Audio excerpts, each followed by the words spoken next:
கர்த்தர் நல்லவர், கர்த்தர் நல்லவர், கர்த்தர் நல்லவர். வேதத்திலிருந்து ஒரு வசனத்தை வாசிக்கிறேன், ஜெபத்தோடு கவனியுங்கள். சங்கீதங்களின் புஸ்தகம் 37 சங்கீதம் 5வது வசனம். சங்கீதம் 37:5. உன் வழியை கர்த்தருக்கு ஒப்புவித்து அவர் மேல் நம்பிக்கையாய் இரு, அவரே காரியத்தை வாய்க்க பண்ணுவார். ஆம், இந்த சங்கீதங்களின் புஸ்தகம் 37 அதிகாரம் 5வது வசனத்தை வாசிக்கும் போது கடைசி வார்த்தை இவ்விதமாய் சொல்லுது, அவரே காரியத்தை வாய்க்க பண்ணுவார். அவரே காரியத்தை வாய்க்க பண்ணுவார். எவ்வளவு அழகான ஒரு அற்புதமான நல்ல ஒரு சாட்சியின் வார்த்தை என்பதை கவனியுங்கள். அப்படியானால் அவரே காரியத்தை வாய்க்க பண்ணுகிறார் என்று சொன்னால், அவர் வாய்க்க பண்ணுவது எப்படி இருக்கும்? அது நம்முடைய அறிவுக்கும் நம்முடைய புத்திக்கும் அப்பாற்பட்டதும், நாம் திட்டமிட்டதை விட அவருடைய திட்டமிடுதல் ஆச்சரியமானதா இருக்கும். அதுதான் அவரே காரியத்தை வாய்க்க பண்ணுவது. அப்படியானால் இந்த ராத்திரி வேளையிலே இந்த இரவுக்கு இரவு ஜெபத்துக்கு வந்திருக்கிறதானே அன்பு விசுவாச தேவ பிள்ளைகளே, உங்களுடைய காரியம் எது வாய்க்கவில்லை அல்லது எது உங்களுக்கு நடக்கவில்லை என்று நீங்கள் அங்கலாய்த்து கொண்டு இருக்கலாம். ஆனால் நீங்கள் உங்கள் வாழ்க்கையை சற்று அபிஷேகத்தோடும் ஆவியாருடைய கிருபையோடு திரும்பி பாருங்கள். முன்பு இருந்ததை விட இன்றைக்கு தேவன் உங்களையும் சரி என்னையும் சரி எவ்வளவோ மகிமையாய் வைத்திருக்கிறார். நேற்றைக்கு முன்தினம் என்று நினைக்கிறேன் நடந்த ஒரு சம்பவத்தை உங்களுக்கு சொல்லும்படி கர்த்தருக்குள் பிரயாசப்படுகிறேன். நம்முடைய வீட்டுக்கு அருமையான ஒரு சகோதரி அவர்கள் வந்திருந்தார்கள்.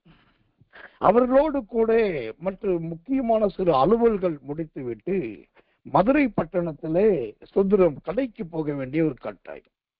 அப்போ சுந்தரம் அங்கு எனக்கு என்று ஒரு வஸ்திரம் வாங்க வேண்டி இருந்தது. நான் உடனே கூகுள் மேப் போட்டு அந்த கடை எங்க இருக்குது என்று பார்த்து கார் டிரைவர்கிட்ட சொன்னேன், இந்த இடத்துக்கு போகணும், இந்த கடைக்கு போகணும்னு சொல்லி. அவர் சரி பாஸ்டர் என்று சொல்லிவிட்டு கார் ஓட்டி கொண்டே வந்தார். நானும் இந்த சகோதரி போயிருந்தோம். கடைசியா மதுரையிலே ஒரு மதுரையை தாண்டி கொஞ்சம் சற்று தள்ளி அப்பால் இருக்கிற ஒரு பகுதி, அங்கதான் அந்த கடை இருந்தது. அங்கே போய் அந்த சோத்திர உள்ளே போனோம். நிறைய தேடி எடுக்காம ஏற்கனவே மனதில் இருந்த விருப்பத்தின்படியும் அந்த குவாலிட்டி தெரிந்ததுனாலும் நேரம் அந்த பர்டிகுலர் பிளேஸுக்கு போனோம். அந்த கிளாத்தை எடுத்தோம், சோதரம் வாங்கின உடனே கிளம்பிட்டோம். அப்போ அவரு எல்லாம் வாங்கிட்டு கார்ல ஏறிட்டு அடுத்து இன்னொரு இடத்துக்கு போவதற்காக போயிட்டு வீட்டுக்கு திரும்ப பிரயாசப்படும். அப்போ அந்த டிரைவர் சொன்ன ஒரு காரியம், என்ன பாஸ்டர் நீங்க இந்த இடம் போகணும்னு சொன்னா ரொம்ப ஆச்சரியப்பட்டுட்டே வந்தேன். மதுரையில எவ்வளோ பெரிய பெரிய பெரிய பெரிய மால் இருக்கு, அவ்வளோ பெரிய பிரம்மாண்டமான ஜவுளி கடைகள் இருக்கு. அதெல்லாம் விட்டுட்டு ஏதோ ஒரு பேர் சொல்றீங்க, ஏதோ ஒரு ஏரியா சொல்றீங்க, அங்க என்னதான் இருக்குன்னு வந்து பார்த்தேன். ஆனா போனோட கரெக்டா அந்த ஒரு பேண்ட் கிளாத் எடுத்தீங்க. அதை பார்த்தாலே இப்படி இருக்கு, ரொம்ப ஆச்சரியமா இருக்கு, ரொம்ப பிரமிப்பா இருக்கு, இப்படி நான் ஒரு இதை பார்த்ததே கிடையாதுன்னு சொல்லி ரொம்ப ஒரு பிரமித்து போய் பேசிக்கொண்டே வந்தேன். அப்போதான் அவர்கிட்ட நான் சொன்னேன், இப்போ நான் வாங்குற துணியும் நான் எடுக்கிற காரியங்களும் என்னுடைய பொருட்களும் பார்க்கறது உங்களுக்கு மூக்கு மேல விரல் வைக்கக்கூடிய அளவுக்கு ஆச்சரியமா இருக்கு. ஆனா ஒரு காலத்துல இதே மதுரை பட்டணத்துல வைகை ஆற்றுக்கு கீழே பாலத்துக்கு அடியிலே வண்ணான்கள் என்று சொல்லக்கூடிய வஸ்திரம் துவைக்கிறவர்கள் துவைச்சிட்டு காய போட்டு அதுல விற்கிற பழைய ட்ரௌசர் பழைய சட்டையை தான் வாங்கி நான் போடுவேன். ஒரு ட்ரௌசர் 25 பைசா, ஒரு சட்டை 50 பைசா, ஒரு பேண்ட் 1 ரூபாய் இல்லாட்டி 75 பைசா. அது யாருதுன்னு தெரியாது, அப்புறம் அது எப்படி யூஸ் பண்ணாங்கன்னு தெரியாது. ரெண்டாவது அளவு என் அளவு கிடையாது. ஆனா அதுதான் வாங்கி போட வேண்டிய கட்டை. அப்படிதான் இருந்தேன். ஆனா அப்படி இருந்த என்னை கர்த்தர் இன்றைக்கு இப்படி மாற்றி இந்த மாதிரி இடங்கள்ல எடுக்கக்கூடிய அளவுக்கு மாற்றி இருக்கிறாரு. அதை கேட்ட உடனே மனுஷன் அப்படியே கண்ணெல்லாம் கலங்கி வண்டி ஓட்டிட்டு இருக்கும்போது அழுதுட்டார். அழுதவர் சொன்னார், சத்தியமா சொல்றேன் பாஸ், நீங்க கடந்த காலத்துல நடந்ததை சொல்லும் போது இப்போ போன இந்த கடை இந்த பொருள் வாங்குறதெல்லாம் பார்க்கும்போது ஒண்ணுமே நம்ப முடியல. என்னதான் ஆண்டவர் ஒரு மனுஷனை ஆசீர்வதிச்சாலும் உயர்த்தினாலும் இப்படி ஒரு தலைகீழால மாத்த முடியுமா, ஆச்சரியமா இருக்கு அப்படின்னாரு. ஏன் இது சொல்றேன்னாக்கா, அந்த வசனம் ரொம்ப அழகாய் சொல்லுகிறது. அந்த சங்கீதம் 37:5, அவரே காரியத்தை வாய்க்க பண்ணுவார். அதைத்தான் எங்க சொல்ல வர.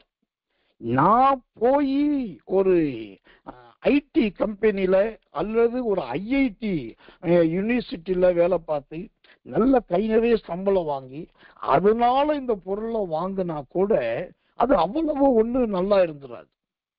ஆனா எனக்கு வர்ற வருமானம், எனக்கு வர்ற பணம், கிடைக்கிற காணிக்கை, இது எல்லாமே 100% கிட்டத்தட்ட 1000% அது ஆண்டவர் கொடுக்கிறது. அப்ப ஆண்டவர் ஒரு காரியத்தை வாய்க்க பண்ணும்போது பாருங்க, கூட வர்றவங்களும் சரி, நமக்கு வண்டி ஓட்டுறவங்களும் சரி, நம்ம போற இடத்துல மற்றவங்க நம்ம கொடுக்கிற கனத்தினாலும் சரி, அது எல்லாருக்கும் ஆச்சரியத்தை கொடுக்கக்கூடிய இதுதான் தேவன் வாய்க்க பண்ணுவது. அவரே காரியத்தை வாய்க்க பண்ணும்போது அந்த காரியங்கள் மனுஷனுடைய அறிவுக்கு இசைந்து வரக்கூடியதா இருக்காது. மனிதனுடைய அறிவுக்கும் மனிதனுடைய திட்டமிடுதல் யோசனைக்கும் அப்பாற்பட்டதா இருக்கும். அப்பாற்பட்டதா இருக்கும். ஏன்னா அதை வாய்க்க பண்ணுகிறவர் கர்த்தர். கர்த்தருக்கு மகிமை, கிருபை, தயை உண்டாவதாக. எனக்கன்பான தேவ பிள்ளைகளே, தேவன் வாய்க்க பண்ணுகிறதற்கும் மனுஷன் வாய்க்க பண்ணுகிறதற்கும் ஒரு ஓமையை காண்பிக்கிறேன், கவனிங்க. ஆதி பரிசுத்தவான்களில் ஒருவர் என்று சொல்லக்கூடிய நோவா, அவருக்கு நீதிமான் என்றும் வேதத்திலே பேர் இருக்கு. அந்த நீதிமான் கர்த்தர் சொன்னார் என்றுதான் ஒரு பேழையை உண்டாக்கினார். அந்த பேழையில 1ஆம் தட்டு, 2ஆம் தட்டு, 3ஆம் தட்டு என்று 3 தட்டுக்களை வைத்து அழகான ஒரு பெரிய பேழையை செஞ்சு முடிச்சார். இவ்வளவு பெரிய பேழையை செஞ்சு உலகத்தில் இருக்கிற எல்லா ஜீவராசிகளை ஜோடி ஜோடா வரவச்சு அவைகளை உள்ள வச்சு அடைச்சிட்டு கர்த்தரே கதவு அடைக்க இவன் பேழை மிதக்குது. இப்ப 150 நாட்கள் கடந்த போது நோவாவுக்கு கொஞ்சம் ஆவியிலே சுருக்குங்குது. என்ன சுருக்குங்குது? மழை நின்றுச்சா இல்லையா, தண்ணி வத்திரிச்சா இல்லையா, இன்னும் மழை வருதா இல்லையா, இன்னும் தண்ணி இருக்குதா இல்லையா, ஏதாவது தெரிஞ்சுக்கணும் பாக்குறோம். இதெல்லாம் நினைச்ச மனுஷன் பாருங்க, அந்த பேழையை உண்டாக்குனது அவரு, கொப்பேர் மரத்தை வெட்டினது அவரு, தட்டுக்களை வச்சது அவரு, ஜன்னலு கதவெல்லாம் நியமிச்சு அதை அழகா பூட்டி திறந்து பார்த்தவர் அவர். ஆனா தனக்கு ஒரு காரியம் வாய்க்கணும்ன்றப்போ அவர் கட்டின பேழையிலேயே அந்த பேழையின் கதவை திறக்கிறதுக்கு நோவாவுக்கு காரியம் வாய்க்கல. கதவை திறக்க அவரால் முடியல. கர்த்தர் அனுமதிக்கல. அது அவர் பண்ணின பேழைதான். அவருக்கு தெரியும் கதவு எங்க இருக்கு, ஜன்னல் எங்க இருக்கு, எத்தனை அடியில இருக்கு, எதை திறந்தா தண்ணி வரும், எதை திறந்தா தண்ணி வராது தெரியும். அவ்வளவு தெரிந்திருந்தும் அந்த பேழையின் ஜன்னலை தான் அந்த மனுஷனால் திறக்க முடியுது. ஜன்னலை திறந்து காக்காவை விட்டாரு, அது போச்சு, வந்துச்சு போச்சு. அப்புறம் ஜன்னலை திறந்து ஒரு புறாவை விட்டாரு, எங்கு கால் வைக்க இடம் இல்லாம ஒரு ஒளிவு மரத்து இலையை கொண்டு வந்துச்சு. இவ்வளவுதான் நோவாவினால முடிஞ்சது. ஆனா இதெல்லாம் பார்த்துக்கிட்டே இருந்த கர்த்தர் அவர் ஒரு நாள் வந்தார். நீ ஏப்பா சும்மா ஜன்னலை திறந்துட்டு இருக்க, எதுக்கு காக்காவை அனுப்பிட்டு இருக்க, ஏன் புறாவை அனுப்புற, போய் அது ஒரே ஒரு ஒளி வேலையை கொத்திட்டு வருது, இரு நான் திறக்கிறேன்னு சொல்லிட்டு ஆண்டவர் வந்தார். பேழையின் கதவையே திறந்தார். அந்த கதவை திறந்த பிறகு பாருங்க, நோவா ஜன்னலை திறந்த போது முதலாவது காகம் வெளியே போச்சு, 2வது புறா வெளியே போச்சு. ஆனா கர்த்தர் கதவை திறந்த உடனே உள்ள இருக்கிற எல்லா ஜீவராசிகளும் எல்லா ஜீவன்களும் வெளியே போச்சு. இதுதான் மனுஷனுடைய முயற்சியினால் வாய்ப்பதும் கர்த்தருடைய திட்டத்தின்படி வாய்ப்பதும். மனுஷன் எவ்வளவுதான் முயற்சித்து ஒரு காரியத்தை வாய்க்க பண்ணினாலும் அது நோவா தன் பேரில் இருக்கிற ஜன்னலை திறந்ததை போன்றுதான். ஆனா தேவன் காரியத்தை வாய்க்க பண்ணுவார் என்று சொன்னால் அது நோவாவின் பேரில் இருக்கிற கதவை திறப்பதற்கு சமம். அப்போ இன்றைக்கு வசனம் சொல்லுவது அவரே காரியத்தை வாய்க்க பண்ணுவார். இயேசுவின் வல்லமை ஊழியத்துக்கு காரியத்தை வாய்க்க பண்ணினவர். எஸ்எஸ்கே சாமுவேல் என்னும் சிறியவனும் எளியவனுமாக எனக்கு காரியத்தை வாய்க்க பண்ணினவர். இந்த ஊழியத்தை சார்ந்த ஊழியக்கார பிள்ளைகளுக்கு காரியத்தை வாய்க்க பண்ணினவர். உங்களுக்கான காரியத்தையும் கண்டிப்பாய் கட்டாயம் நிச்சயம் ஆண்டவர் வாய்க்க பண்ணுவார். அதுல சந்தேகமே கிடையாது. அது திருமண காரியமா அவரே வாய்க்க பண்ணுவார், வேலை காரியமா அவரே வாய்க்க பண்ணுவார், ஊழிய காரியமா அவரே வாய்க்க பண்ணுவார். இன்னொன்னு நான் சொல்லித்தரேன், தயவு செய்து நீங்க போய் இந்த கிதியோன் சோத்திரம் ஆலைக்கு பின்னாடி இருந்துகிட்டு கதிர்கட்டுகள் அடிச்சான் பாருங்க. அடின்னு அடிச்சு கோதுமையை தனியாவும் பதற தனியாவும் பிரிக்கிறான். அவ்வளவும் செஞ்சாலும் அவனால எப்பதான் செஞ்ச முடிச்சுன்னா ராத்திரி நேரத்துலதான் செய்ய முடிச்சு, இருட்டுல உட்காந்துக்கிட்டு. இன்னைக்கு நிறைய பேரு கிதியோனை போலதான் இருக்கிறாங்க. ஊர்ல எல்லாரும் தூங்கியாச்சு, ராஜாவும் தூங்கியாச்சு, மந்திரியும் தூங்கியாச்சு, ஜனங்களும் தூங்கியாச்சு. ஆனா இவன் மட்டும் என்ன பண்றான், நான் தூங்க மாட்டேன், என் பிள்ளைக்கு சொத்து சேர்ப்பேன், என் மகனுக்கு சொத்து சேர்ப்பேன், நான் ஓடிப்பி இந்த வேலையை பார்ப்பேன், அதை பண்ணி அதுல கொஞ்சம் பணத்தை போட்டு இதை எடுத்து வைப்பேன்னு சொல்லி கிதியோனை போல ஆலைக்கு மறைவிடத்துல ராத்திரில போட்டு கதிர்கட்டுகள் அடிச்சுட்டு இருக்கீங்க. முடியாத வேலையை போட்டு முடிய பண்ணிட்டு இருக்கீங்க. நான் பிரயாசப்படுவேன், நான் செய்வேன்னு சொல்லி செய்றீங்க. ஆனா ஒண்ணு சொல்றேன், கிதியோன் என்னதான் அவ்வளவு ராத்திரி நேரத்திலே கதிர்கட்டுகளை அடித்தாலும் எல்லாவற்றையும் அவனால் செய்ய முடியவில்லை. ஆனால் பகலிலே ஆண்டவர் கிதியோனிடத்தில் பேசும்போது அந்த கிதியோன் இராணுவத்தையே உருவாக்கக்கூடியவனாய் மாறிவிட்டான். ராத்திரியிலே தன்னுடைய முயற்சியினால் காரியம் வாய்க்கும் என்று கதிர்கட்டுகளை அடித்தவன் அந்த களத்தில் தானியத்தை நிரப்ப முடியல. ஆனா அதே இடத்துல கிதியோனை கர்த்தர் ஆசீர்வதித்த போது அவன் கதிர்கட்டுகளை கோதுமை மணிகளை சேர்க்கிறவனாய் அல்ல, ஒரு இராணுவத்தையே உருவாக்குகிறவனாய் மாறிவிட்டான். இதுதான் கர்த்தர் வாய்க்க பண்ணுவதற்கும் மனிதர்கள் வாய்க்க பண்ணுவதற்கும் உள்ள வித்தியாசம். நீங்க கோதுமை அருங்க, களத்துக்கு கொண்டு வாங்க, கதிர்களை கட்டுங்க, ஓங்கி அடிங்க, நல்ல புனல் அடிச்சு மாட்டை சுத்த விடுங்க, எல்லாம் பண்ணுங்க. ஆனால் உங்களுடைய பிரயாசம் எப்படி இருக்கும், எதிர்பார்த்ததை விட கொஞ்சம் தான் இருக்கும். ஆனா கர்த்தர் வாய்க்க பண்ணுவார் என்று சொன்னால், நீ வெறும் கதிர்கட்டுகளை அடிக்க வேண்டாம் மகனே, இங்க வா, நீ கதிர்கட்டு அடிக்கக்கூடிய ஆள் அல்ல, நீ இஸ்ரவேலுக்கு ஒரு இராணுவத்தை உண்டாக்கக்கூடிய ஒரு தளபதி. நீ ஒரு இராணுவத்தை உண்டாக்கக்கூடிய தளபதி. நீ ஒரு தளபதி என்பதை மறந்துட்டு மண்ணுக்கானதை போய் தேடிட்டு இருக்கீ. என்னை கர்த்தர் சொல்லுகிறார், அவரே காரியத்தை வாய்க்க பண்ணணும்.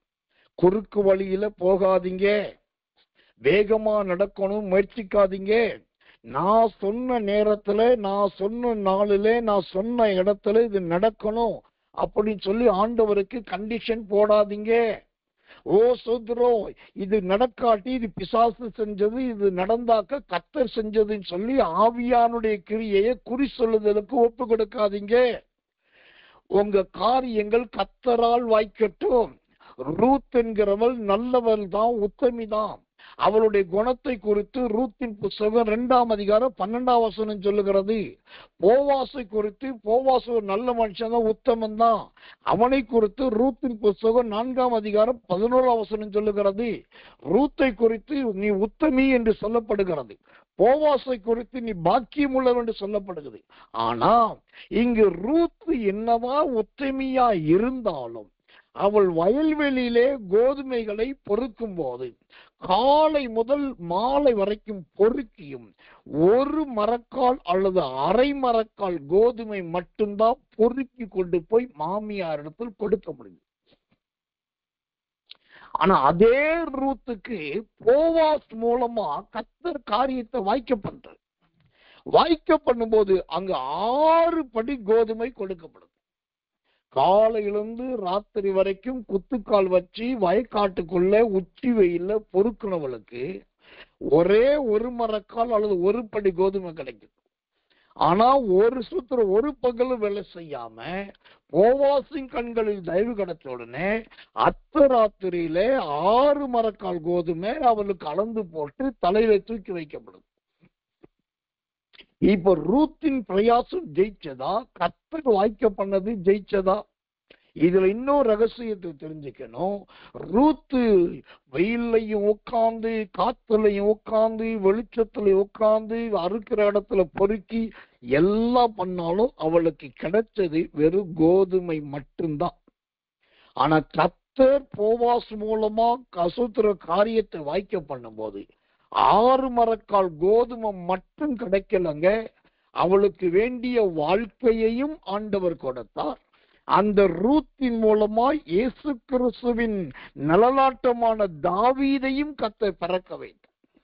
அப்ப அவளுடைய பிரயாசத்தினால் வாய்த்தது 1 படி கோதுமை.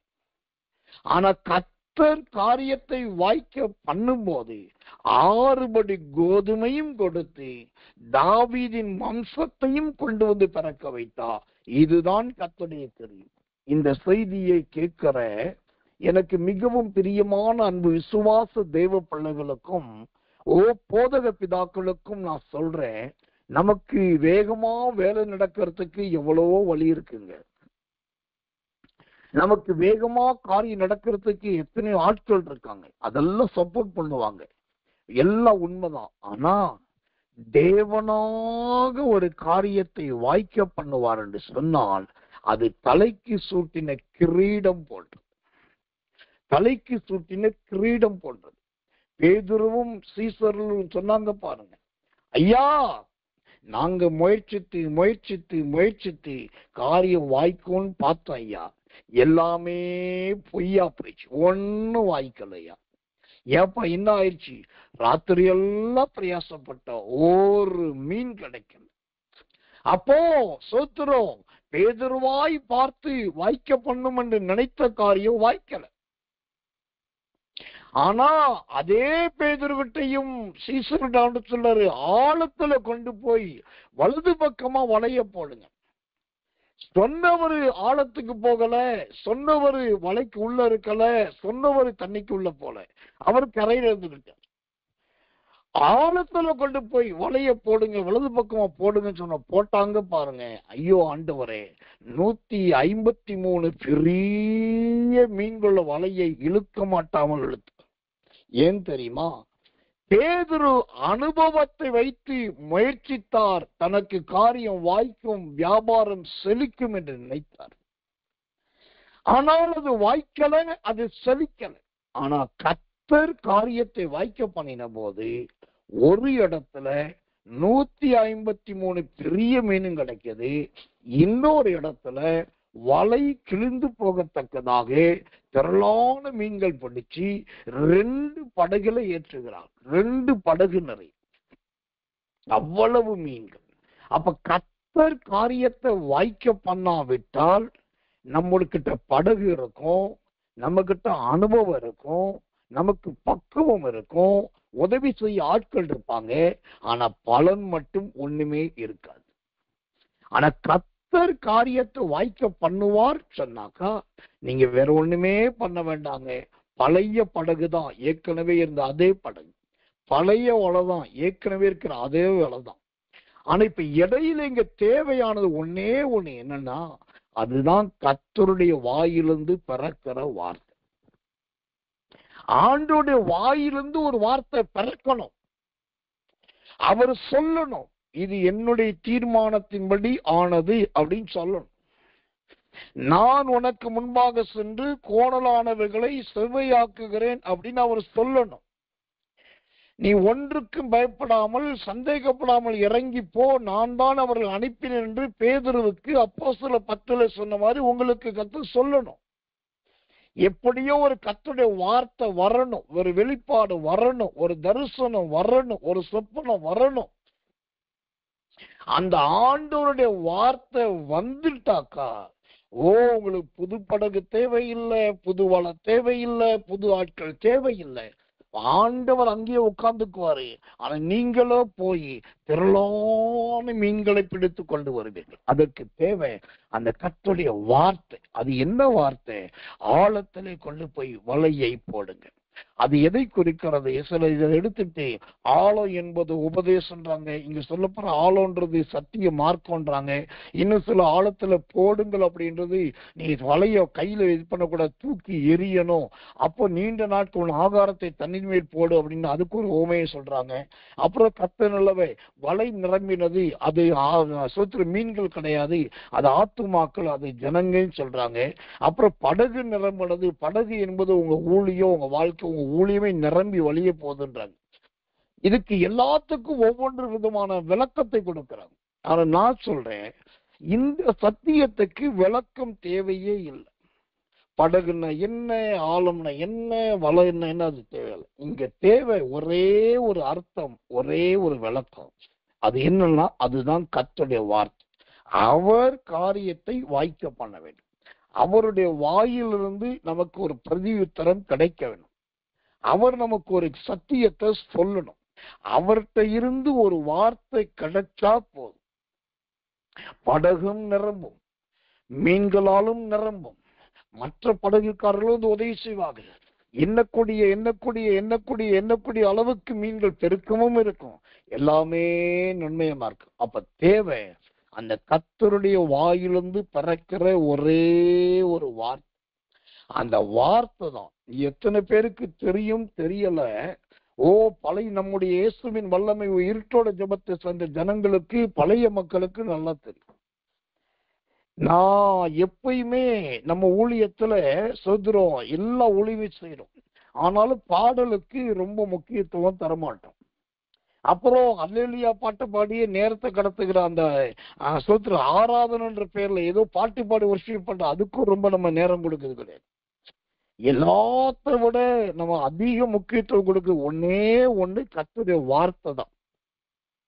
அதனாலதான் எந்த கூட்டம் ஆரம்பிச்சாலும் பைபிள் வாசிக்கிறோம். நீங்க இந்தியாவில் எந்த ஊழியத்தை போய் பாருங்க, எடுத்த உடனே ஆரம்ப ஜெபம் பண்ணுவாங்க, ஒரு ஜோம் பண்ணுவாங்க, அப்புறம் கோரஸ் படிப்பாங்க, இல்ல ஒரு பாட்டு பாடுவாங்க, அப்புறம் ரெண்டு அந்நிய பாஷை பேசுவாங்க, அப்புறம் கொஞ்சம் ஒரு கோரஸ் பாடி அப்படியே சொத்து ஆண்டு வர வைக்கிற மாதிரி பண்ணுவாங்க. அதுக்கப்புறம் இந்த கர்த்தர் ஆராதனை ஆசீர்வதிச்சாருன்னு சொல்லுவாங்க. ஆனா நம்ம ஊழியத்துல பாருங்க, அது எதுவுமே இருக்காது. ஆரம்ப ஜெபம் இருக்காது, பாட்டு இருக்காது, ஆராதனை இருக்காது, வேற ஒண்ணுமே இருக்காது. எடுத்த உடனே முதலாவது வேதத்திலிருந்து ஒரு பகுதியை நம்ம வாசிப்போம், ஒரு அதிகாரத்தை வாசிப்போம், இல்ல குறிப்பிட்ட பகுதி வாசிப்போம். ஏன்னாக்கா என் வாழ்க்கையில கர்த்தர் எனக்கு கற்றுக் கொடுத்தது அந்த கர்த்தருடைய வாயிலிருந்து பிறக்கிற வார்த்தை. என்னுடைய வாயிலிருந்து பிறக்கும் ஒவ்வொரு வார்த்தையினாலும் பிழைப்பான் என்றுதான் பைபிள் சொல்லுது. அப்ப எனக்கு சிறு வயசுலேருந்தே ஆவியானவர் சொல்லிக் கொடுத்தது, ஊழியக்காரர்கள் அல்ல, ஆவியானவர் சொல்லிக் கொடுத்தது எல்லாவற்றிலும் கர்த்தருடைய வார்த்தை. அந்த வார்த்தை கிடைச்சா போதும், எதுவும் நடக்கும், எதுவும் சம்பவிக்கும், எதுவும் நிறைவேறும். நான் அடிக்கடி சொல்லுவேன், கன்னியாகுமரி தேவசேன பண்டிகைக்கு 7 லட்சம் ரூபாய் பட்ஜெட். முதல் நாள் வரைக்கும் கையில ஒண்ணுமே இல்லை, வெறும் 2000 ரூபாய். 2000 ரூபாய் இங்க இருக்குது, 7 லட்சம் ரூபாய் இங்க இருக்குது. அந்த வெறும் அந்த 2000 ரூபாய் எடுத்துக்கிட்டு ஊழியத்துக்கு போனோம், அந்த கூட்டத்தை நடத்தினோம், முகாமை நடத்தினோம், பல 100 பேருக்கு பட்டங்களை கொடுத்தோம், என்னென்னமோ செஞ்சோம்.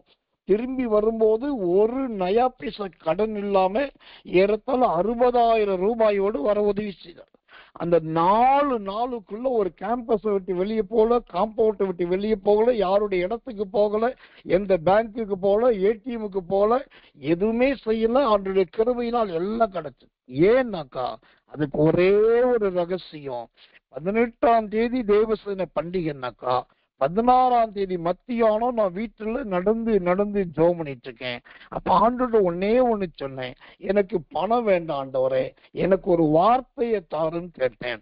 ஆண்டவர் சொன்னாரு, கண்ணீரோடு விதைக்கிறவர்கள் கம்பீரத்தோடு திரும்பி வருவார்கள்னு. அந்த வார்த்தை கிடைச்சது பாருங்க. அற்புதமா கர்த்தர் குறைவெல்லாம் நிறைவாக்கினார், மீதமெடுக்க உதவி செய்தார், எல்லாருக்கும் கொடுக்க கர்த்தர் உதவி செய்தார். இதுதான் அந்த கர்த்தருடைய வார்த்தை. அதனாலதான் நான் சொல்றேன், உங்களுக்கு தெரிஞ்ச அரசு அலுவலர்களை வச்சு நீங்க காரியத்தை வாய்க்க பண்ண பார்த்தீங்கன்னா நல்லது, தாராளம் செய்யுங்க. உங்களுக்கு தெரிஞ்ச கோர்ட் ஸ்டாஃப், உங்களுக்கு தெரிஞ்ச போலீஸ் டிபார்ட்மெண்ட், உங்களுக்கு தெரிஞ்ச அட்வொகேட்ஸ், உங்களுக்கு தெரிஞ்ச பைனான்சியல் காரியம் உங்க ஆட்கள், நல்ல பிசினஸ் மேன்ஸ், இவங்களை வச்சு என்னென்னமோ பண்ணீங்க, தாராளம் பண்ணுங்க, நான் வேண்டான்னு சொல்ல. அது நீங்களாச்சு, உங்க பிரயாசமாச்சு. ஆனா என்னைய கேட்டா நான் அப்படி செய்வது கிடையாது. எனக்கு தேவை ஒரு கர்த்தருடைய வார்த்தை. அவர் ஒண்ணு சொல்லிட்டா போதும், அவர் சொன்னது ஆகும், அவர் கட்டளை நிற்கும். அப்போ கர்த்தர் வாய்க்க பண்ணுவார். சகோதரி, பதற்றப்படாதீங்க. ஓ, அசிங்கமாயிருமோ நினைக்காதீங்க. பேப்பர்ல எல்லாம் பேர் வந்துருமோ, இல்லாட்டி மானம் கப்பலேறிடுமோ, இத்தனை நாட்கள் இருந்த சாட்சி இழந்துருவோமோ, எனக்கு தெரிஞ்சு நான் எந்த துரோகம் பண்ணலையே, அப்புறையே என் வீட்டுக்குள்ள இவ்வளவு சொல்லி ஒவ்வொரு நிமிஷமும் அப்படியே மார்த்தால போல புலம்பிக்கிட்டே இருக்கீங்க சகோதரி.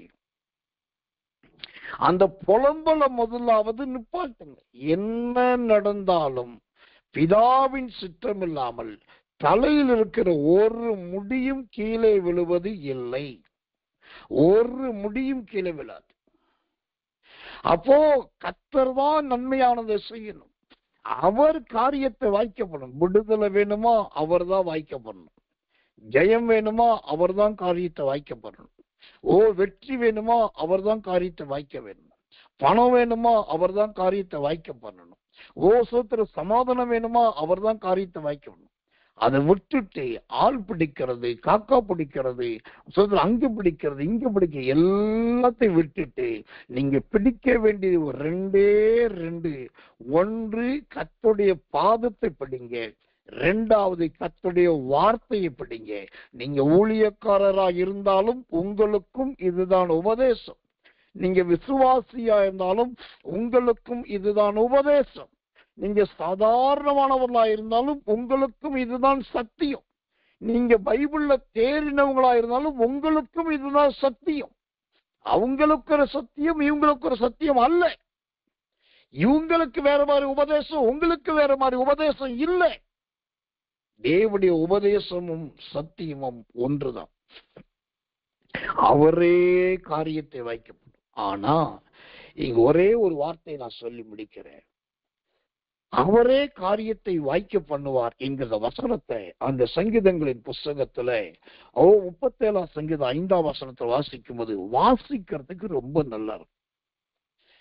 அவரே காரியத்தை வாய்க்கப்படும், வாசிக்க ரொம்ப நல்லதா இருக்கு.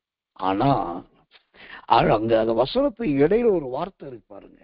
அந்த சங்கீதம் 37:5 சொல்லுது, உன் வழியை கர்த்தருக்கு ஒப்புவித்து அவர் மேல் நம்பிக்கையாயிரு.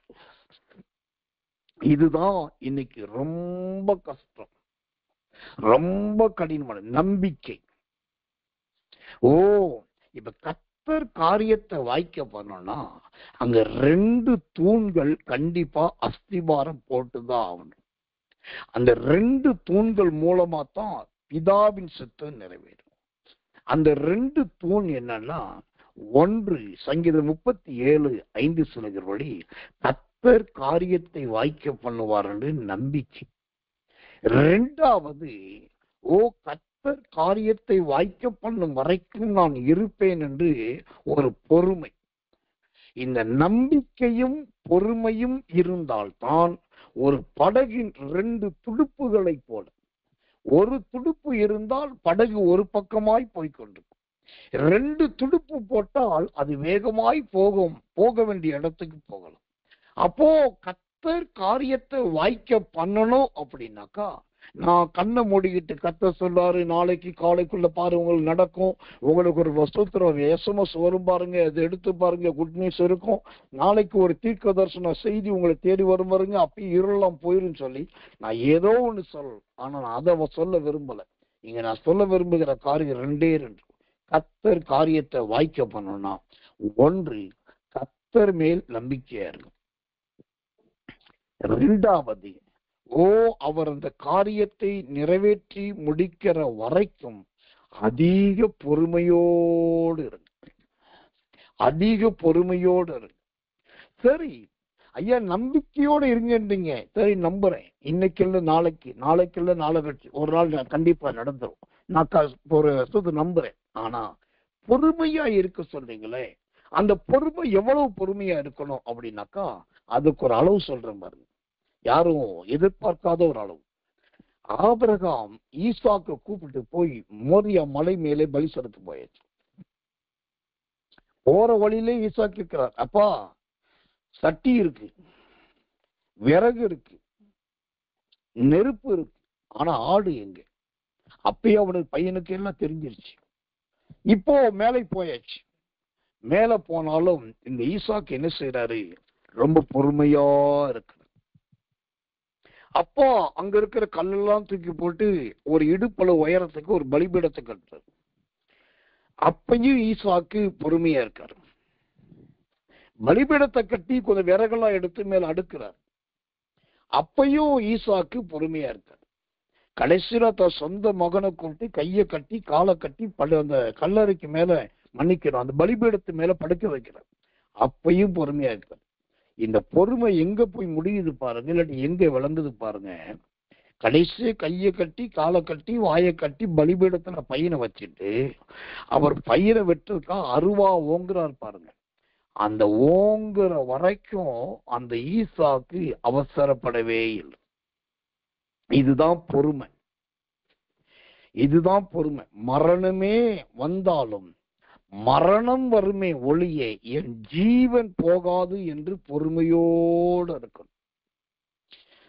இப்படிப்பட்ட பொறுமை உங்களுக்கு இருக்குதான்னு யோசிங்க. இப்படிப்பட்ட நீடிய பொறுமை இருக்குதான்னு பாருங்க. அப்படி இருந்தா தைரியமா நான் சொல்லுவேன், கர்த்தர் உங்க காரியங்களை கட்டாயம் கட்டாயம் கட்டாயம் வாய்க்கப்படும். இந்த பொறுமை ரொம்ப ரொம்ப ரொம்ப முக்கியம். இதை விட இன்னொரு பொறுமையை சொல்ற பாருங்க. என்ன பொறுமை? தானியேலின் புஸ்தகம் 3ஆம் அதிகாரத்துல ஷாத்ராக், மேஷாக், ஆபேத்நேகோ இந்த 3 பேரை குறித்து செய்தி வருது. நீங்க ராஜாவின் கட்டளையை மீறிட்டீங்க, அப்புறம் ராஜாவோட உத்தரவுக்கு நீங்க கீழ்ப்படியல, அப்புறம் ராஜாவுடைய பிரபுக்கள் நீங்க அசிங்கப்படுத்திட்டீங்க சொல்லி என்னென்னமோ வருது. ஆனா பாருங்க, இந்த ஷாத்ராக்கும் மேஷாக்கும் ஆபேத்நேகும் அதெல்லாம் கேட்டுக்கிட்டு அதே பட்டணத்துல தான் இருந்தாங்களே ஒழிய அரண்மனை விட்டு ஓடல, பட்டணத்தை விட்டு ஓடல. ரெண்டாவது, 7 மடங்கு நெருப்பு பத்த வச்சாச்சு. இந்த செய்தி இந்த 3 பேருக்கு வருது. இவங்க நினைச்சிருந்தா சுந்தரம் போய் ஒரு குகைக்குள்ள ஒளிஞ்சிருக்கலாம். இவங்க நினைச்சிருந்தா பக்கத்து கிராமங்களுக்கு ஓடி போயிருக்கலாம். ஆனா இவங்க ஒளியல, சூத்திரம் ஓடி போகல. அவங்களுக்கு என்னன்னா கர்த்தர் மேல ஒரு நம்பிக்கை, கர்த்தர் மேல பொறுமையா இருக்கிற ஒரு விசுவாசம். வந்த அமைதியா இருந்தாங்க.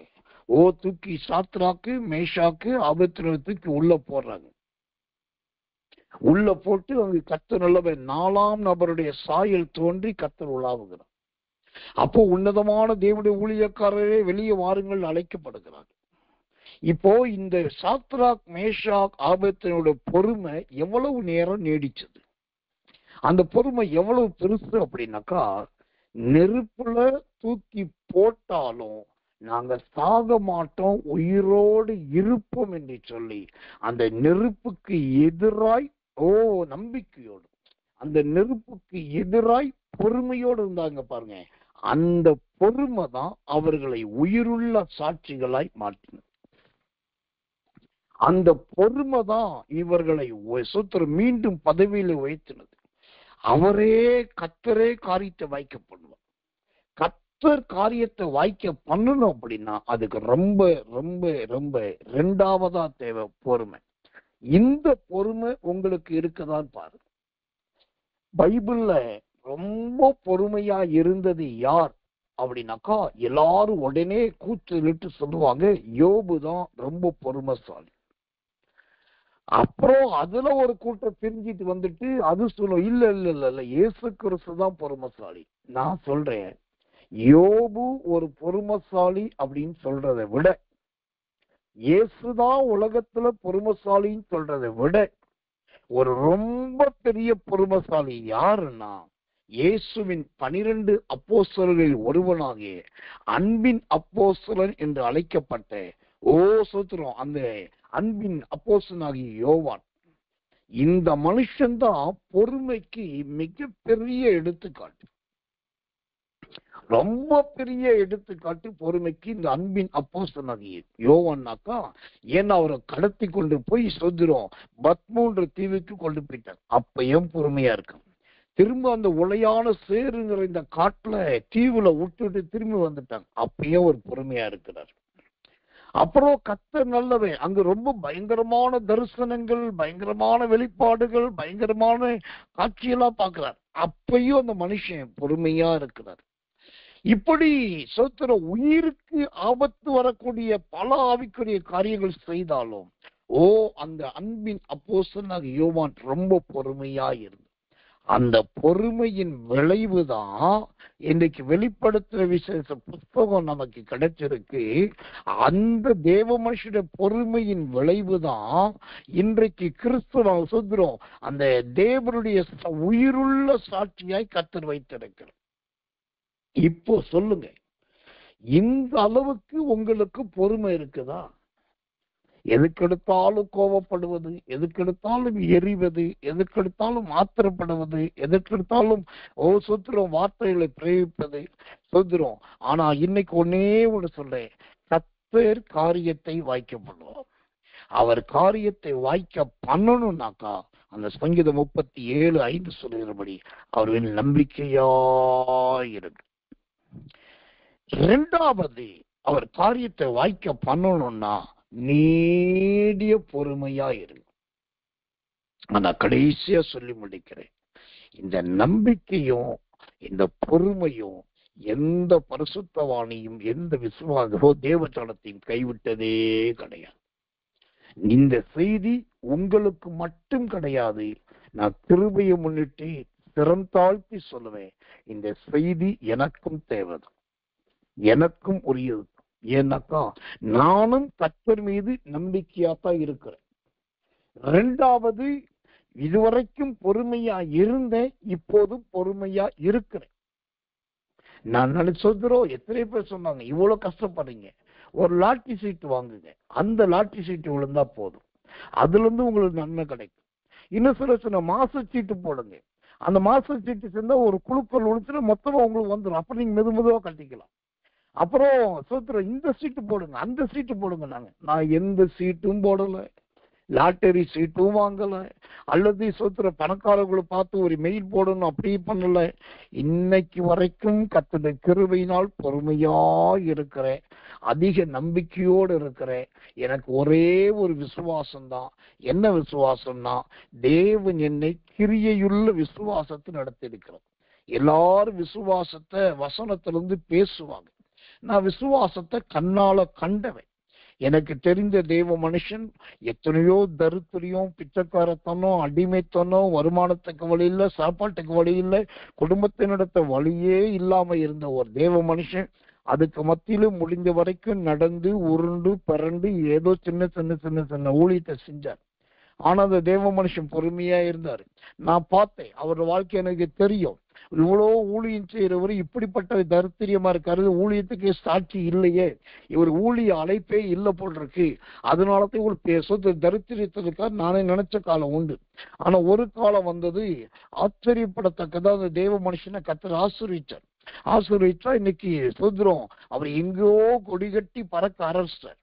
எங்கேயோ பறந்து கொடுக்கப்பட்ட தரிசனங்கள் நிறைவேற்றிட்டாரு, வெளிப்பாடுகள் நிறைவேற்றிட்டாரு, செய்ய வேண்டிய ஊழியத்தை செஞ்சிட்டாரு, எல்லாம் நடந்தது. அப்ப இதை ஏன் சொல்றேன்னா, நான் விசுவாசத்துல வாயில பேசுகிறவனாய் அல்ல, இதெல்லாம் கண்ணால் கண்டவன். நானும் விசுவாசிக்கிறவர் இன்னார் என்று அறிவேன். நானும் அந்த நம்பிக்கையில இருக்கிறேன், நானும் அந்த பொறுமையில இருக்கிறேன். ஆனா எனக்கு ஒரு விசுவாசம் உண்டு, என்னுடைய அஸ்திமான காலத்துக்கு முன்பு கர்த்தர் எனக்கு கொடுத்த எல்லா தரிசனத்தையும் நிறைவேற்றுவார், எல்லா ஊழியத்தை நிறைவேற்றுவார். நான் செய்ய வேண்டிய காரியம் பெரிய காரியம். அப்போ அதுக்கு எனக்கு தேவை, நான் குறுக்கு வழியில போறதுக்கு விரும்பல, ஏதோ ஒண்ணு செய்யறதுக்கு முயற்சிக்கல. எனக்கு ஒரே ஒரு விசுவாசம், அவரே காரியத்தை வாய்க்கப்படும், அவரே காரியத்தை வாய்க்கப்படுவோம். ஆம், இன்னைக்கு இந்த அருமையான இரவுக்கிற ஜெபத்துக்கு வந்த எனக்கு மிகவும் பிரியமான அன்பு விசுவாச தெய்வ பிள்ளைகளே, போதக பிதாக்களே, கர்த்தருடைய தெய்வ ஜனமே, தயவு செய்து அவரே காரியத்தை வாய்க்க பண்ணுகிற வரைக்கும் பொறுமையாயிருங்க. பொறுமையாயிருங்க. அவர் காரியத்தை கண்டிப்பா வாய்க்க பண்ணுவார். அதுல ஒன்னு சொல்றோம், ஒரு சந்தேகத்துக்கு இடமே கிடையாது. அவர் சொன்னால் ஆகும், அவர் கட்டளையிட நிற்கும். கர்த்தர் நல்லவே. கர்த்தர் யோசுவாவின் புஸ்தகம் 1ஆம் அதிகாரம் 8ஆம் வசனம் சொல்லுகிறது, அப்பொழுது நீ உன் வழியை வாய்க்க பண்ணுவாய், அப்பொழுது புத்திமானாயும் நடந்து கொள்ளுவாய். ஒரு கட்டம் வரும்போது கர்த்தர் காரியத்தை வாய்க்க பண்ணுகிறார், அடுத்த கட்டம் வரும்போது உங்களையே காரியத்தை வாய்க்க பண்ணுகிற ஆசீர்வதிக்கப்பட்ட மனுஷனாய் கர்த்தர் மாற்றுகிறார். புத்திமானாயும் நடந்து கொள்வீர்கள். இது கர்த்தருடைய வார்த்தை. கர்த்தர் நல்லவர், கர்த்தர் நல்லவர், கர்த்தர் நல்லவர். அப்போ தேவன் உங்க காரியத்தை கண்டிப்பா வாய்க்க பண்ணுவார். அது இந்த வாரத்தில் இருக்கலாம், இந்த மாதத்தில் இருக்கலாம், அடுத்த வாரத்தில் இருக்கலாம், அடுத்த மாதத்தில் இருக்கலாம். நான் ஏதோ மிகைப்படுத்தி இதோ கர்த்தர் சொல்லுகிறார், இன்னும் ஒரு வாரத்துல பாருங்க 7 நாளுக்குள்ள நிரம்பி வழிய போகுது. 15 நாளுக்குள்ள பாருங்க எல்லாத்தையும் திரும்பி பெற்றுக்கொள்ள பாருங்க. 21 நாள்ல பாருங்க நீங்க வெளிநாட்டுல இருப்பீங்க. இந்த மாதிரி எல்லாம் ஒரு சொல்ற இருதயத்தை வலிவி போக பண்ணக்கூடிய வார்த்தையை நான் சொல்ல விரும்பல.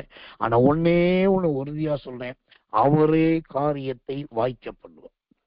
சத்துருக்களை சிறைச்சாலையில் தள்ளுகிற காரியத்தில் அவரே காரியத்தை வாய்க்கப்படுவார். தோல்வியை ஜெயமாய் மாற்றுவதில் அவரே காரியத்தை வாய்க்கப்படுவார். அரசு அலுவலர்கள், அரசு அதிகாரங்கள் உங்களை பயமுறுத்தி நடுங்க பண்ணும் போது அவரே காரியத்தை வாய்க்க பண்ணுவார். எல்லாவற்றிலும் அவர் காரியத்தை வாய்க்க பண்ணுகிறபடினா, ஒன்று நம்பிக்கையாய் இருங்கள், 2வது கர்த்தரிடத்தில் பொறுமையாய் இருங்கள். அவருடைய கையை போட்டு உழுக்க வேண்டாம், அவருடைய விரலை போட்டு ஆட்ட வேண்டும். எனக்கு இது செய்துவிடும் என்று சொல்லி அவரிடத்தில் பலவந்தம் பண்ண வேண்டாம். கர்த்தாவே நீர் என் தகப்பன், கர்த்தாவே நீர் என் ஆசாரியர், நீரே காரியத்தை வாய்க்க பண்ண முடியும், எனக்கு அந்த காரியத்தை வாய்க்க செய்யும் என்று கேட்டு பாருங்க. நிச்சயமா காரிய வாய்க்கும், நிச்சயமா காரிய வாய்க்கும். ஆண்டவர் காரியத்தை வாய்க்க பண்ணுவார். நாம் கண்களை மூடி ஒப்பு கொடுத்து கர்த்தரை ஸ்தோத்திரிக்க போகிறோம். இன்னைக்கு ஒரே ஒரு காரியம் தான். சங்கீதம் 37:5, சங்கீதம் 37:5 வாசிக்கிற அந்த வசனத்தை, உன் வழியை கர்த்தருக்கு ஒப்புவித்து அவர் மேல் நம்பிக்கையாயிரு, அவரே காரியத்தை வாய்க்க பண்ணுவார். ஆம், தேவனிடத்தில் நம்பிக்கையாயிருங்க, உங்க காரியம் வாய்க்கும். அது எந்த காரியமா இருந்தாலும் கர்த்தருக்கு சுத்தமானது, அவர் கையினால் வாய்க்கும். நாம் கண்களை மூடி ஒப்பு கொடுத்து கர்த்தரை ஸ்தோத்திரம் பண்ணுவோம். இயேசுவின் நாமத்தினாலே கர்த்தரை ஸ்தோத்திரம்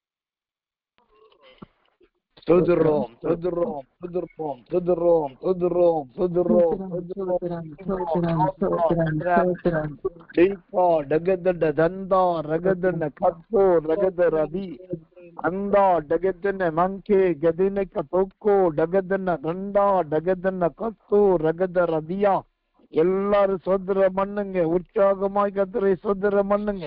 அல்லேலூயா. ஷப்பா லகதன கண்டன மாவுத்திரு யாக டகக்க கக்கரதி.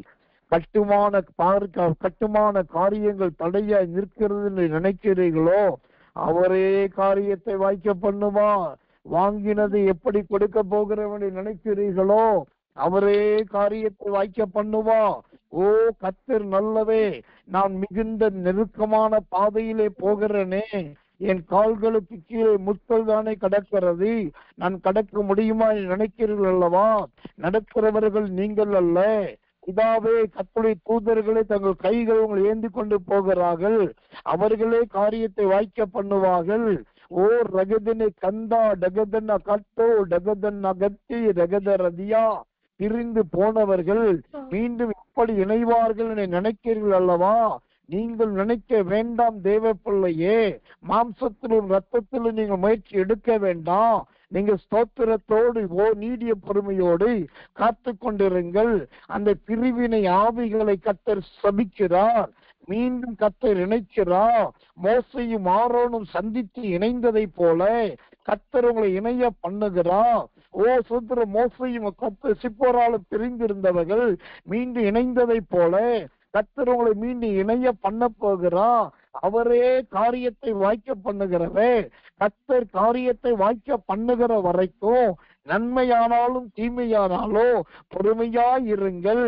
காற்றை பார்க்க வேண்டாம், மழையை பார்க்க வேண்டாம். தேவனோ காரியத்தை வாய்க்க பண்ணுகிறவே, அவரே கைக்கூடி வர பண்ணுகிறவே. இது மனுஷரால் கூடாதுதான், இது தேவனால் எல்லா கூடுமே. ஓ கர்த்தராகிய தேவன், உங்க காரியத்தை வாய்க்க பண்ணுகிறது நிமித்தமாக இனி நீங்கள் ஜெயத்தின் பாதையில தான் செல்ல போகிறீர்கள். லகதண்ட கந்தா டகதனியா ரகதண்ட கந்தா ரகதண்ட கத்து ரகத ரதியா. அவர் மீது நம்பிக்கையா இருங்க. நாசில் சுவாசம் உள்ள எந்த மனுஷனை நம்பாதீங்க. அல்லேலூயா. ஐஸ்வர்யவான்களை நம்பாதீர்கள், உடன் பிறந்தோர் என்று நம்பாதீர்கள், ஐயோ பார்வைக்கு நன்றா இருக்கிறார்கள் என்று நம்பாதீர்கள், அவர் வார்த்தை அழகா இருக்கிறது என்று நம்பாதீர்கள். நீங்கள் நம்ப வேண்டியது கர்த்தரை மாத்திரமே. அவர் மீது நம்பிக்கையாயிருங்கள், அவர் மீது நம்பிக்கையாயிருங்கள். அவரே நம்முடைய நம்பிக்கையின் தேவன், அவரே நம்மை நம்பிக்கையின் நாயகே, அவரே நம்மை நம்பிக்கையின் இரட்சகே, அவரே ஜெயத்தை கொடுக்கிறவே. அல்லேலூயா. ஷகடகடகதுன்னகதரதரதியா அங்காடகதுன்னதரகதகதுன்னகதன்னதரதியா. போன மாதமே நான் செய்து முடிப்பேன் பார் என்று சொன்னார்களே, இந்த மாதம் முடிய போகிறது, நடக்கவில்லை என்று கவலைப்படுகிறீர்களே, அதுதான் மனிதர்கள் சொல்லுவார்கள், செய்ய மாட்டார்கள். லகதன்னா கதகதரதியா. ஆனால் தேவனோ பொறுமையா இருப்பா, அவரே காரியத்தை வாய்க்க பண்ணுவா. டகதன்னா கண்டா டகதன்னா துரா ரகதனா கத்த கத்து ரமாலமலமலமரதியா. மரியாளிடத்தில் போய் சொன்னார்கள், ஐயையோ திராட்சரசம் இல்லையே. ஆனால் மரியாளால் ஒன்று முடியவில்லை. ஆனா இயேசுவிடத்தில் வந்து சொன்னார்கள், திராட்சரசம் குறைவுபட்டது. அவர் ஒரு ருசியுள்ளதை கொடுத்தார்கள். ஓ நீங்க மரியாள் போன்ற பெரியவர்களை தேடாதீர்கள், பிரதானமானவர்களை தேடாதீர்கள், அவர்களுடைய தயவு தாட்சணியத்தை நாடாதீர்கள். அங்கேயே இயேசு இருக்கிறார், உங்க இடத்திலேயே இயேசு இருக்கிறார், உங்க பக்கத்துல இயேசு இருக்கிறார். அவரை தேடுங்கள். அவர் தண்ணீரை திராட்சரசமாய் மாற்றுவார், ஓ திராட்சரசத்தை ரசமாய் மாற்றுவார், ரசத்தை ருசியுள்ளதாய் மாற்றுவார். ஐயா மரியாளை விடுங்கள், கர்த்தரை தேடுங்கள். ஓ சொந்த அதிகாரங்களை விடுங்கள், கர்த்தரை தேடுங்கள். ஓ சொந்த அந்தஸ்துள்ளவர்களை விடுங்கள், கர்த்தரை தேடுங்கள். அவரே காரியத்தை வாய்க்க பண்ணுவார். நன்றி பிதாவே. ஆமென், ஆமென். நாம் ஜெபிப்போம். அன்புள்ள நல்ல பரமபிதாவே, நல்ல அருமையான இந்த ராத்திரி நேரத்தில் இரவுக்கரை ஜெபத்தில் சங்கீதங்களின் புத்தகம் 37 சங்கீதம் 5வது வசனத்தை கொண்டு நீரே பேசினதற்காக கையிலே ஒரு வேதாகமும் இல்லாமல், அன்றைய எந்த விதமான குறிப்புகளும் இல்லாமல், எந்த வசனத்தின் அன்றைய காரியங்களும் எழுதாமல் இவ்வளவு நேரம் ஆவியானவரே வெளிப்பட்டதற்காக ஸ்தோத்திரம். நீரே கொடுத்த வேத வசனங்களுக்காக, வேத ஆண்டவரை பகுதிகளுக்காக ஸ்தோத்திரம். நீரே கற்றுக் கொடுத்த நல்ல உபதேசத்துக்காக, சத்தியத்துக்காக ஸ்தோத்திரம். எல்லாவற்றை விட ஒரு நம்பிக்கையோடு இருக்க உதவி செய்யும், பொறுமையோடு இருக்க உதவி செய்யும். எங்களுக்கு மிக அவசியமானது 2 ஆண்டவரே, நான் விசுவாசிக்கிறவை இன்னார் என்று அறிவேன். அந்த நம்பிக்கையை எவ்வளவுதான் நீ நன்மை செய்தால் எங்கள் கண்களும் எங்கள் இருதயமும் சில நேரத்தில் அன்றே மனிதர்களை தேடுகிறது, உதவி செய்கிறவர்களை நாடுகிறது. அல்லாண்டவரை உம்மிடத்தில் நம்பிக்கையாயிருக்க உதவி செய்யும்.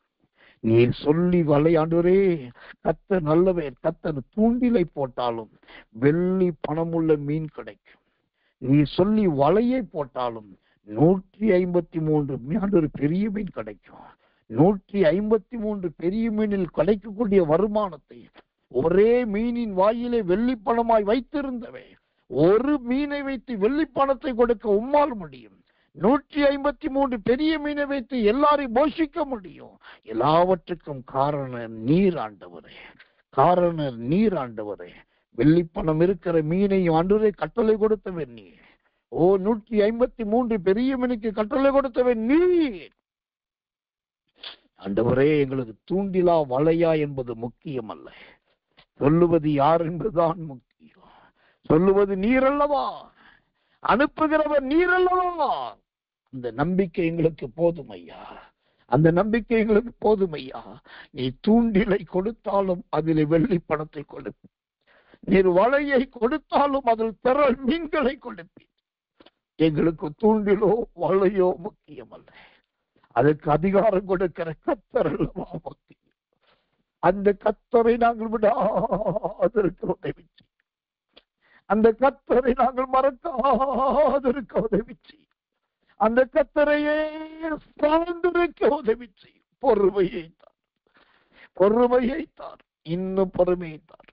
இந்த சத்தியம் உடைய ஜனங்கள் மத்தியில் கிரியை மாத்திரமல்ல, அற்புதங்களை கொண்டு வருவதாக. இந்த சத்தியோட ஜனங்களுக்கு அதிசயங்களை கொண்டு வருவதாக. இன்னும் கர்த்தரை மட்டுமே சார்ந்திருக்கிறேன். நல்ல அனுபவத்தை கொள்ளெடுத்து நாளை காலையிலுக்கு அதிகாலை ஆண்டவரே போராட்ட ஜெபத்தில் கர்த்தருடைய அபிஷேகத்தை நிறைந்து ஜெபித்து வெளிப்பாடுகளை பெற்றுக்கொள்ள கர்த்தர் உதவி செய்யும். தாழ்த்தி ஒப்புவிக்கிறோம். இயேசுவின் ரத்தம் செய்யும். இயேசுவின் நாமத்தில் ஜெபிக்கிறோம் நல்ல பிதாவே. ஆமென், ஆமென், ஆமென்.